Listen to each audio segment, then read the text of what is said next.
Welcome to Artists and Creators. Today, we're diving into the story of Frida Kahlo, pain, passion, and painting. What defines a legacy?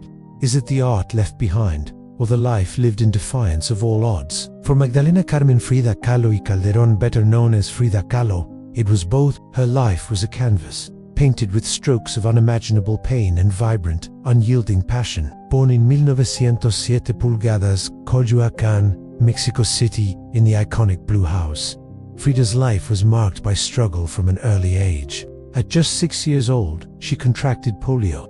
The illness left her with a permanent limp and a thinner right leg, earning her cruel nicknames from other children. But this early battle with her own body was just a prelude. It taught her a fierce independence and a defiance that would define her entire existence. Instead of hiding, she would later dress in long, traditional Taiwanese skirts, turning what could be seen as a weakness into a statement of cultural pride. As a teenager, Frida was anything but ordinary. She was bright, rebellious, and one of the few female students at the prestigious National Preparatory School in Mexico City. She dreamed of becoming a doctor, her mind sharp and her future seemingly laid out. She was part of a group of intellectually curious students called the Cachuchas, known for their political debates and youthful mischief. Life was full of promise. Then, on September 17, 1925, everything changed. The bus she was riding home from school collided with a streetcar. The accident was horrific. A steel handrail impaled her through the hip, fracturing her spine, collarbone, ribs, and pelvis.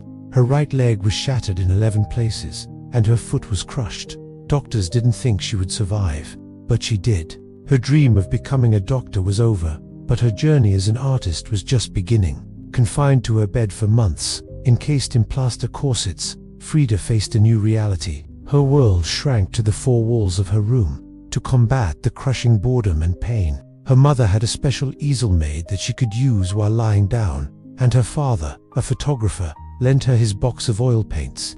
A mirror was placed on the ceiling above her bed, and so, Frida began to paint the subject she knew best, herself. She would later say, "I paint myself because I am so often alone, and because I am the subject I know best." This was the birth of her iconic self-portraits. These weren't just paintings, they were diaries of her soul. She depicted her physical agony with unflinching honesty. In the broken column, she paints herself split in two, her spine a crumbling ionic column, her body pierced with nails. It's a raw, visceral look at her chronic pain, but she also painted her strength, her gaze always direct, challenging the viewer, refusing pity. Her famous unibrow and faint mustache became symbols of her rejection of conventional beauty standards and her embrace of her authentic self. In 1928, Frida's life took another dramatic turn when she reconnected with the famous muralist Diego Rivera.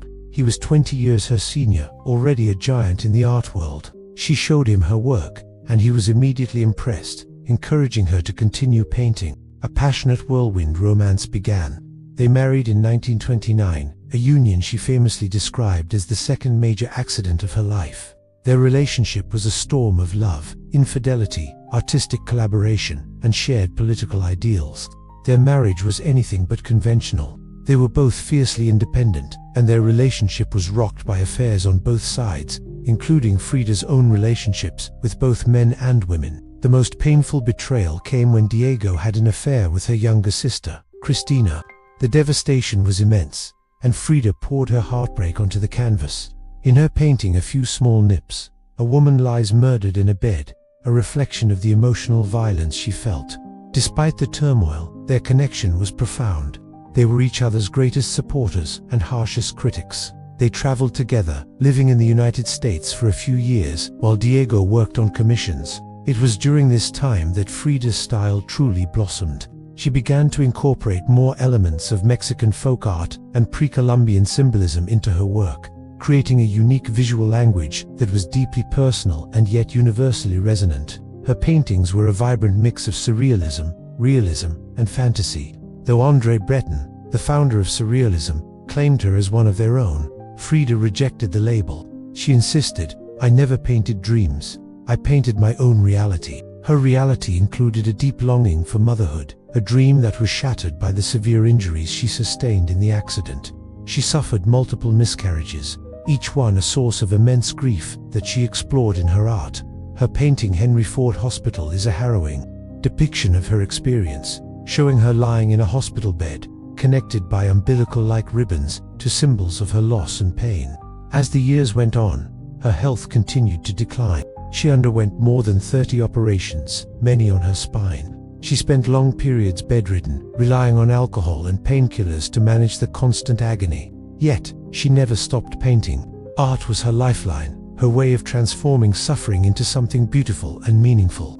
Her studio at the Blue House was her sanctuary, filled with plants, animals, and the folk art she so loved. She often painted with her beloved pets, monkeys, parrots, and dogs, which appeared in her self-portraits as symbolic companions. In 1953, Frida had her first solo exhibition in Mexico. By this point, she was so ill she couldn't get out of bed. But Frida was never one to be defeated. She had her 4-poster bed transported to the gallery and arrived by ambulance. She spent the evening holding court from her bed, laughing, singing, and celebrating with her friends.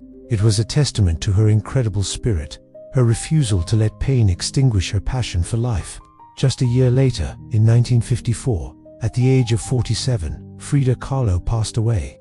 The official cause was a pulmonary embolism, but many believe she took her own life. Her last diary entry read, "I hope the exit is joyful and I hope never to return." For many years after her death, Frida Kahlo was known primarily as Diego Rivera's wife, but in the late 1970s, a new wave of interest in her work began to grow. Feminists and art historians rediscovered her paintings, recognizing the power of her unfiltered female experience. She became an icon, a symbol of Mexican identity, feminist strength, and artistic resilience. Today, Frida Mania is a global phenomenon.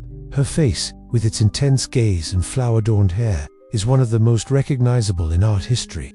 But beyond the tote bags and t-shirts is a legacy of profound courage. Frida Kahlo took the broken pieces of her life and assembled them into a masterpiece of raw emotion and defiant beauty. She taught us that our vulnerabilities can be our greatest strengths, and that even in the face of immense suffering, we have the power to create our own reality. Her art continues to inspire millions to embrace their own stories, scars and all. She didn't just paint her life, she lived her art, leaving a legacy that is as vibrant and immortal as her canvases. Thank you so much for watching.